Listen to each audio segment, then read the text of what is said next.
O Senhor esteja convosco. Proclamação do Evangelho de Jesus Cristo segundo Mateus. Enquanto Jesus estava falando, um chefe aproximou-se, inclinou-se profundamente diante dele e disse: Minha filha acaba de morrer, mas vem e impõe tua mão sobre ela e ela viverá. Jesus levantou-se e o seguiu, junto com seus discípulos. Nisso, uma mulher que sofria de hemorragia há 12 anos, veio por trás dele e tocou a barra do seu manto. Ela pensava consigo: se eu conseguir ao menos tocar o manto dele, ficarei curada. Jesus voltou-se e, ao vê-la, disse: Coragem, filha, a tua fé te salvou. E a mulher ficou curada a partir daquele instante. Chegando à casa do chefe, Jesus viu os tocadores de flauta e as multidões alvoroçadas e disse: Retirai-vos, porque a menina não morreu, está dormindo. E começaram a caçoar dele. Quando a multidão foi afastada, Jesus entrou, tomou a menina pela mão e ela se levantou. Essa notícia espalhou-se por toda aquela região. Palavra da salvação.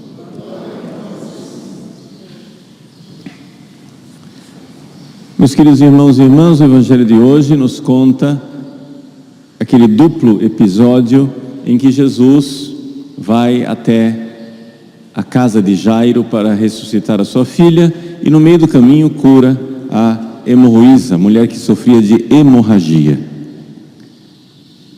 Trata-se de uma versão um pouco mais resumida, aquela de São Mateus. É interessante a gente ver a diferença entre os vários evangelhos. O Evangelho de São Marcos, que é o Evangelho, na verdade, de São Pedro, que foi testemunha desses fatos, mostra todo o processo com muito mais detalhes. É muito mais rico o relato de São Marcos, porque São Pedro estava lá. São Pedro coloca detalhes que não estão aqui presentes. O fato de que quando Jairo foi buscar Jesus, a menina não tinha morrido ainda. Aquele diálogo no meio do caminho, perguntando quem me tocou, senti uma força saindo de mim. E a resposta de Pedro: Senhor, Pedro era o testemunha, Senhor, está todo mundo tocando em você. E depois, quando chega na casa, então Jesus chama os pais da criança e Pedro entra junto com alguns poucos discípulos. Pedro é testemunha e ouve aquela frase: Talitá cum, não é? Então é interessante a gente notar essa riqueza dos evangelhos. O Evangelho de São Mateus, ele é mais conciso nesse relato, então ele nos leva para o essencial. Isso é só uma nota de rodapé para você que certamente estranhou como de repente faltou pedaço, né? A gente lê e sente assim: nossa, cadê? Está faltando um pedaço. Mas tanto a versão mais rica como a versão mais direta são interessantes. O que é que nós podemos tirar para a nossa meditação do Evangelho de São Mateus?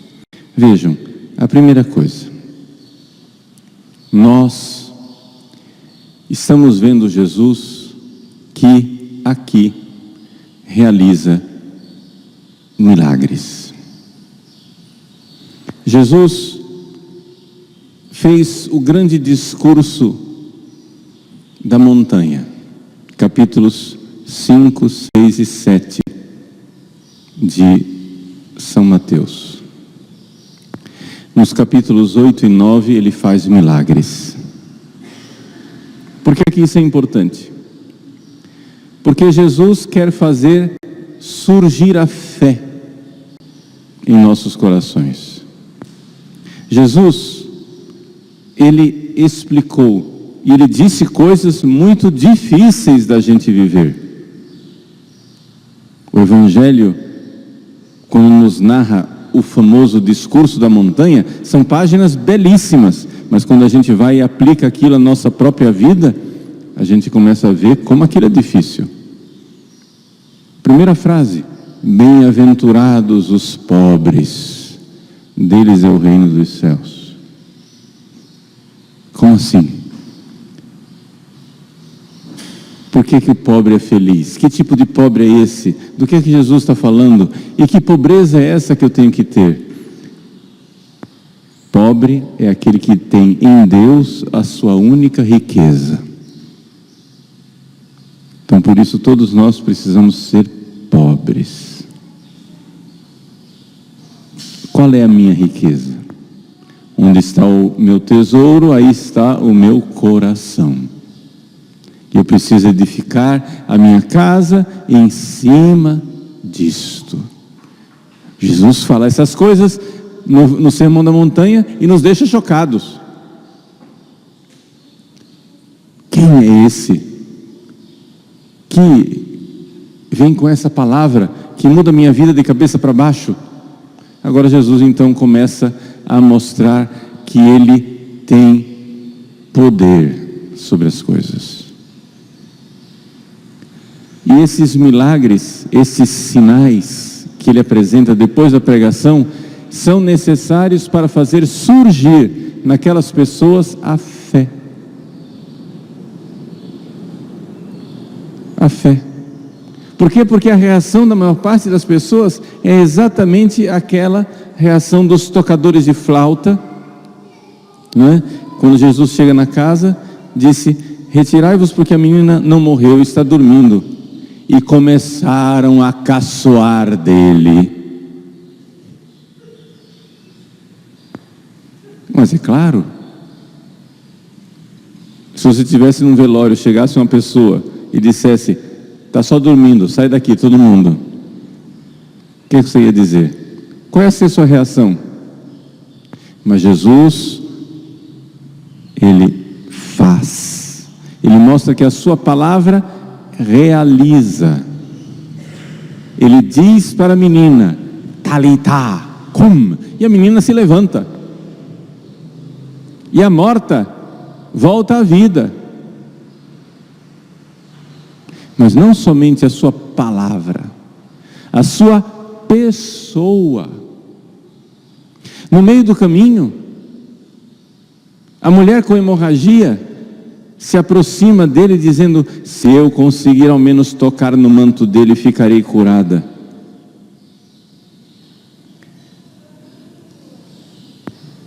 O tocar no corpo de Jesus, sai uma força dele.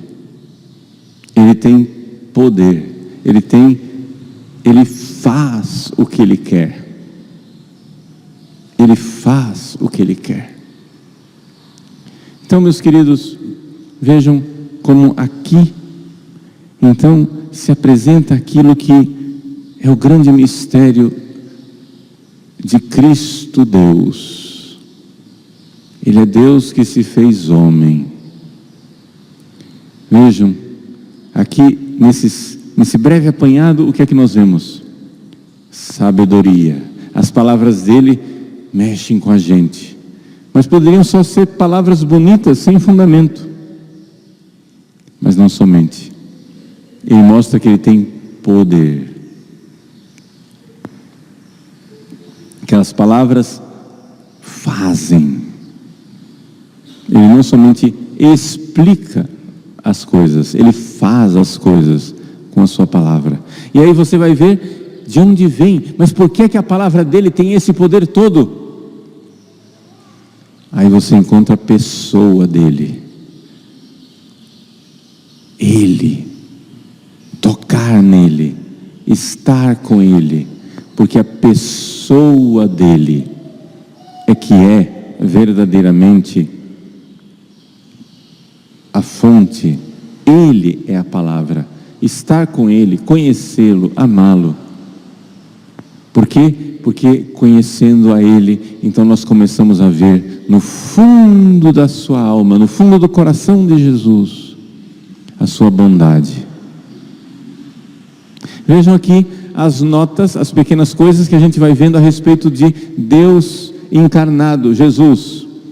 Primeiro, Deus é sabedoria, Ele é onisciente, Ele sabe o que é bom para mim. Segundo, Deus é onipotente, Ele pode fazer as coisas. Ele não somente sabe, Ele pode. Terceiro, Deus é bom. Deus é bom. E com essas três coisas, assim, em voo de águia, acompanhamos aqui Jesus, né? Capítulos 5, 6, 7, 8, 9, de repente esses milagres todos acontecendo, nós já começamos a ver, já se delineia diante de nós, quem é Jesus para nós? Ele é Deus. E quem é Deus? Deus sabe, eu não sei. Medita sobre isso. Você não sabe. Você tem filho? Tem filha? Seus filhos sabem o que é bom para eles? Seus filhos, quando estão doentes, eles sabem o que eles têm? Eles sabem qual é o remédio? Eles sabem que comida faz bem? Ele não sabe. Se é assim, você com seu filho, o que é você diante de Deus? Deus sabe quem você é. Você não sabe quem você é. Você não sabe para que você veio a esse mundo. A sua missão, o porquê você veio a esse mundo vai se manifestando aos poucos, vai aparecendo. Mas Jesus sabe. O Sermão da Montanha, ele mostra como ele sabe. Como ele conhece o que é bom para nós. Você quer ser feliz? Quero, Padre, eu quero ganhar na Mega Sena acumulada. E Jesus diz: eu sei o que é bom para você. Seja pobre, tenha em Deus sua única riqueza. Não se escore em outras coisas. Deus é seu único tesouro. Quem construir a casa em cima dessas minhas palavras, sopram os ventos, caem as tempestades, mas a casa não desaba. Mas Jesus, que garantia você me dá se eu fizer isso? Jesus então mostra que Ele tem poder. Deus pode. Deus não somente sabe, Ele pode. Você não pode. Medita sobre isso. Medita sobre a sua impotência. Você consegue decidir que um cabelo seu deixe de ser branco e comece a ser preto? Um cabelo. Você pode pintar, mas isso é uma farsa. Você não consegue mudar a natureza do seu cabelo. Você não consegue evitar que um minuto de vida que você envelheceu, você deixe de envelhecer. A cada minuto, cada segundo, você vai envelhecendo. Você pode fazer alguma coisa com isso? Você pode deter alguma coisa? Você pode mudar alguma coisa do tempo, das intempéries? Você pode mudar a economia, você pode mudar a política, você pode mudar as coisas? Claro, você pode fazer parte das coisas. Você faz parte do processo político, mas no mais das vezes é a impotência. Ele pode. E o que é que você pode? E Jesus não somente sabe e pode.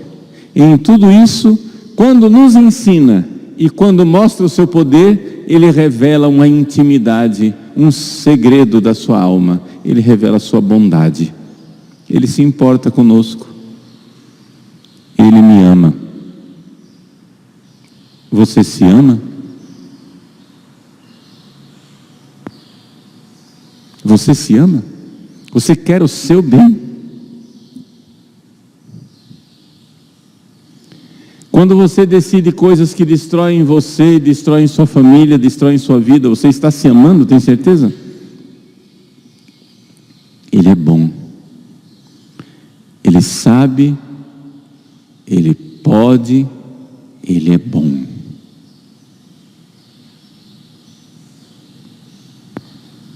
Essa é a nossa fé.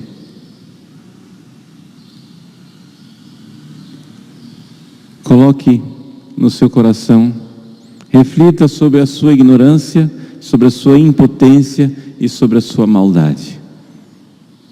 Coloque toda a sua esperança, porque Ele é sábio, Ele pode, Ele é bom. Você vai nascer que vai ver que vai nascer uma confiança, vai brotar uma confiança no seu coração. E brotando esta confiança, de ato de confiança em ato de confiança, ato de confiança e ato de confiança, você vai ver brotar em você um estado de vida, o estado de abandono, de entrega. In manus tuas, Domine, em tuas mãos, Senhor, eu entrego minha vida, abandono tudo que eu sou, tudo que eu tenho, porque eu sou ignorante, vós sois sábio, eu sou impotente, vós podeis, e eu não sou bom, vós sois. Abandonar-se, entregar-se, como a criancinha. Se não fordes como crianças, não entrareis no reino dos céus. Meus queridos, que maravilha podermos tocar em Jesus, como essa mulher que sofria de hemorragia. Que maravilha poder ver dentro de nós coisas mortas ressuscitarem para uma vida nova. Como a menina, filha de Jairo. Que alegria nós sabermos que alguém sábio e poderoso olha com bondade e conduz a nossa vida. Amém.